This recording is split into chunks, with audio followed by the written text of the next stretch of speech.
Es tiempo de hablar de Jesús. La lectura sin comentarios del libro El deseado de todas las gentes. Capítulo 83. El viaje a Emaús en Hablemos de Jesús. Omar Medina les acompaña.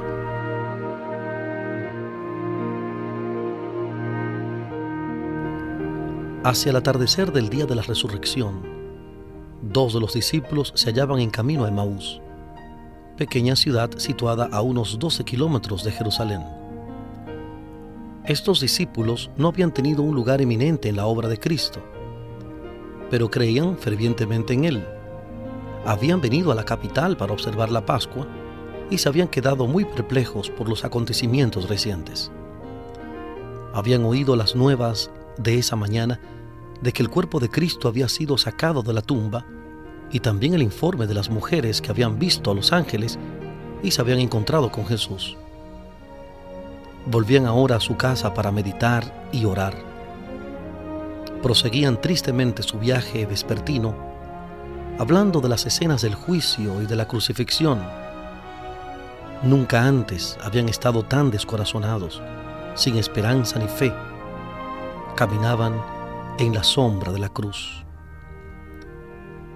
No habían progresado mucho en su viaje cuando se les unió un extraño, pero estaban tan absortos en su lobreguez y desaliento que no le observaron detenidamente. Continuaron su conversación expresando los pensamientos de su corazón. Razonaban acerca de las lecciones que Cristo había dado que no parecían poder comprender. Mientras hablaban de los sucesos que habían ocurrido, Jesús anhelaba consolarlos. Había visto su pesar, comprendía las ideas contradictorias que, dejando a su mente perpleja, los hacían pensar. ¿Podía este hombre que se dejó humillar así ser el Cristo? Ya no podían dominar su pesar y lloraban. Jesús sabía que el corazón de ellos estaba vinculado con Él por el amor y anhelaba enjugar sus lágrimas y llenarlos de gozo y alegría. Pero primero debía darles lecciones que nunca olvidaran. Y les dijo: ¿qué pláticas son estas que tratáis entre vosotros andando y estáis tristes? Y respondiendo el uno, que se llamaba Cleofas, le dijo: ¿tú solo peregrino eres en Jerusalén y no has sabido las cosas que en ella han acontecido estos días?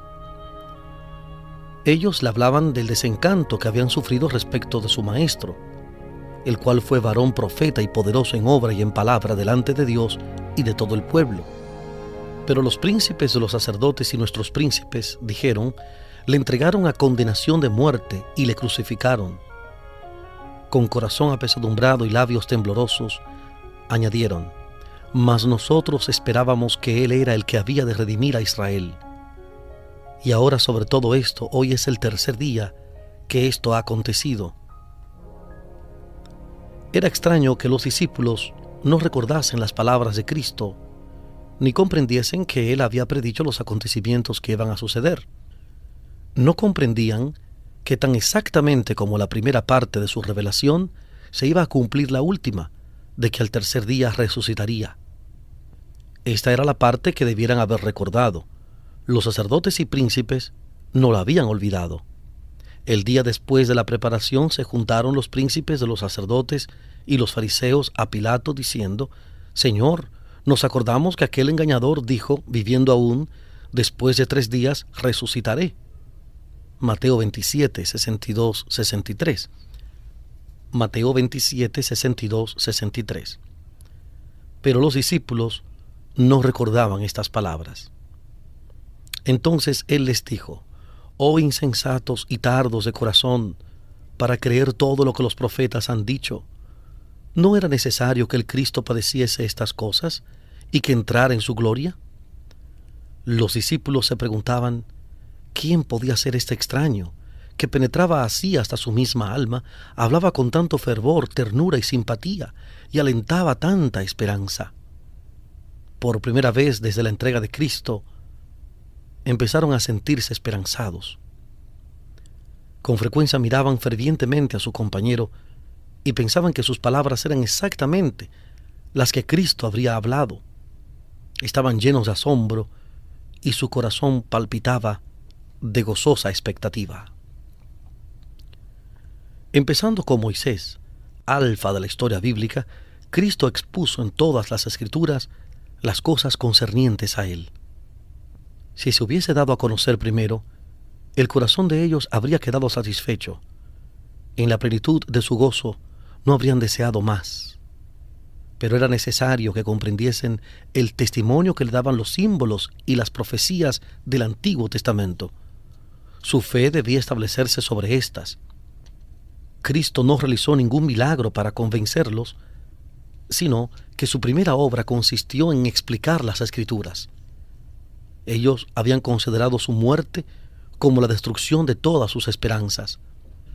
Ahora les demostró por los profetas que era la evidencia más categórica para su fe.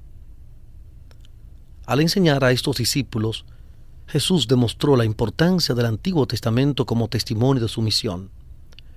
Muchos de los que profesan ser cristianos ahora descartan el Antiguo Testamento y aseveran que ya no tiene utilidad. Pero tal no fue la enseñanza de Cristo. Tan altamente lo apreciaba que en una oportunidad dijo: si no oyen a Moisés y a los profetas, tampoco se persuadirán si alguno se levantare de los muertos. Lucas, capítulo 16, versículo 31. Lucas 16, 31. Es la voz de Cristo que habla por los patriarcas y los profetas, desde los días de Adán hasta las escenas finales del tiempo. El Salvador se revela en el Antiguo Testamento tan claramente como en el Nuevo. Es la luz del pasado profético lo que presenta la vida de Cristo y las enseñanzas del Nuevo Testamento con claridad y belleza. Los milagros de Cristo son una prueba de su divinidad, pero una prueba aún más categórica de que Él es el Redentor del mundo se halla al comparar las profecías del Antiguo Testamento con la historia del Nuevo Testamento.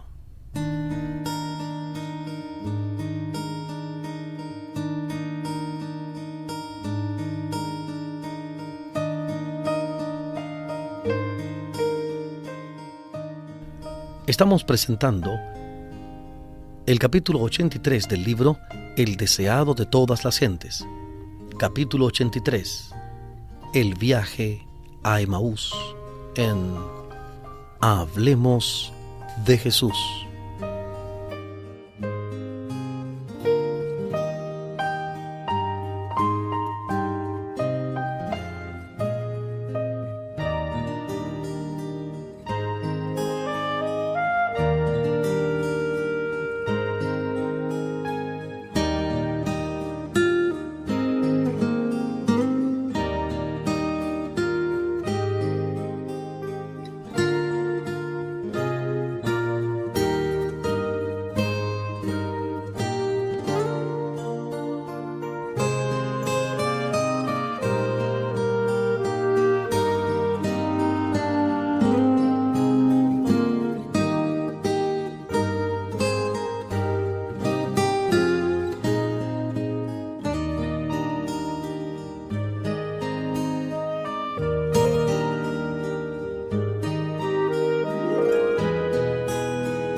Volvemos a la presentación de este capítulo 83 del libro El deseado de todas las gentes. Capítulo 83. El viaje a Emaús.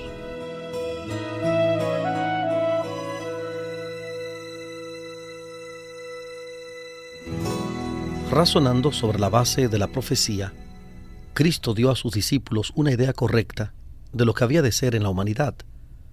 Su expectativa de un Mesías que había de asumir el trono y el poder real de acuerdo con los deseos de los hombres había sido engañosa. Les había impedido comprender correctamente sobre su descenso de la posición más sublime a la más humilde que pudiese ocupar. Cristo deseaba que las ideas de sus discípulos fuesen puras y veraces en toda especificación. Debían comprender, en la medida de lo posible, la copa de sufrimiento que le había sido dada. Les demostró que el terrible conflicto que todavía no podían comprender era el cumplimiento del pacto hecho antes de la fundación del mundo.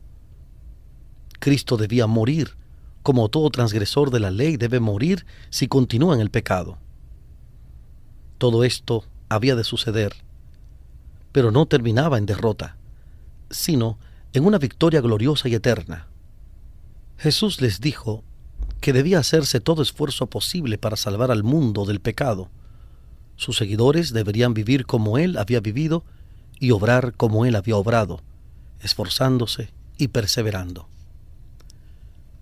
Así discurrió Cristo con sus discípulos, abriendo su entendimiento para que comprendiesen las Escrituras.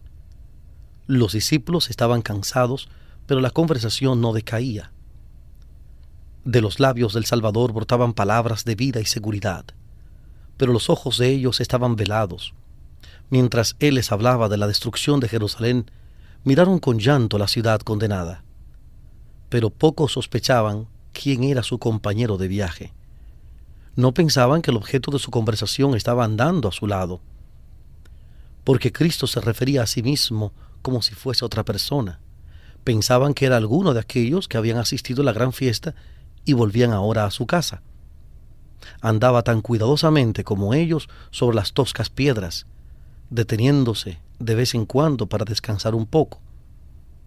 Así prosiguieron por el camino montañoso, mientras andaba a su lado aquel que habría de asumir pronto su puesto a la diestra de Dios y podía decir: «Toda potestad me es dada en el cielo y en la tierra». Mateo 28, 18. Mateo 28, 18. Durante el viaje el sol se había puesto, y antes que los viajeros llegasen a su lugar de descanso, los labradores de los campos habían dejado su trabajo. Cuando los discípulos estaban por entrar en casa, el extraño pareció querer continuar su viaje, pero los discípulos se sentían atraídos a él. En su alma tenían hambre de oír más de él. «Quédate con nosotros», dijeron. Como no parecía aceptar la invitación, insistieron diciendo: «Se hace tarde y el día ya ha declinado». Cristo accedió a este ruego y entró pues a estarse con ellos. Si los discípulos no hubiesen insistido en su invitación, no habrían sabido que su compañero de viaje era el Señor resucitado. Cristo no impone nunca su compañía a nadie. Se interesa en aquellos que le necesitan. Gustosamente entrará en el hogar más humilde y alegrará el corazón más sencillo. Pero si los hombres son demasiado indiferentes para pensar en el huésped celestial o pedirle que more con ellos, pasa de largo. Así muchos sufren grave pérdida. No conocen a Cristo más de lo que le conocieron los discípulos mientras andaban con Él en el camino. Pronto estuvo preparada la sencilla cena de pan. Fue colocada delante del huésped, que había tomado su asiento a la cabecera de la mesa. Entonces alzó las manos para bendecir el alimento. Los discípulos retrocedieron asombrados. Su compañero extendía las manos exactamente como solía hacerlo su maestro. Vuelven a mirar y aquí que ven en sus manos los rastros de los clavos. Ambos exclaman a la vez: «Es el Señor Jesús, ha resucitado de los muertos». Se levantan para echarse a sus pies y adorarle, pero ha desaparecido de su vista. Miran el lugar que ocupara aquel cuyo cuerpo había estado últimamente en la tumba y se dicen el uno al otro: ¿No ardía nuestro corazón en nosotros mientras nos hablaba en el camino y cuando nos abría las Escrituras? Pero teniendo esta gran nueva para comunicar, no pueden permanecer sentados conversando. Han desaparecido su cansancio y su hambre. Dejan sin probar su cena y llenos de gozo vuelven a tomar la misma senda por la cual vinieron, apresurándose para ir a contar las nuevas a los discípulos que están en la ciudad. En algunos lugares el camino no es seguro, pero trepan por los lugares escabrosos y resbalan por las rocas lisas.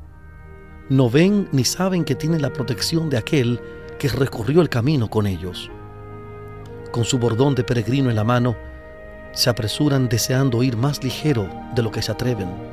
Pierden la senda, pero la vuelven a hallar. A veces corriendo, a veces tropezando, siguen adelante, con su compañero invisible al lado de ellos todo el camino. La noche es oscura, pero el sol de justicia resplandece sobre ellos. Su corazón salta de gozo. Parecen estar en un nuevo mundo. Cristo es un Salvador vivo. Ya no le lloran como muerto. Cristo ha resucitado, repiten vez tras vez. Tal es el mensaje que llevan a los entristecidos discípulos. Deben contarles la maravillosa historia del viaje a Emaús. Deben decirles quién se les unió en el camino. Llevan el mayor mensaje que fuera jamás dado al mundo, un mensaje de alegres nuevas, de las cuales dependen las esperanzas de la familia humana para este tiempo y para la eternidad.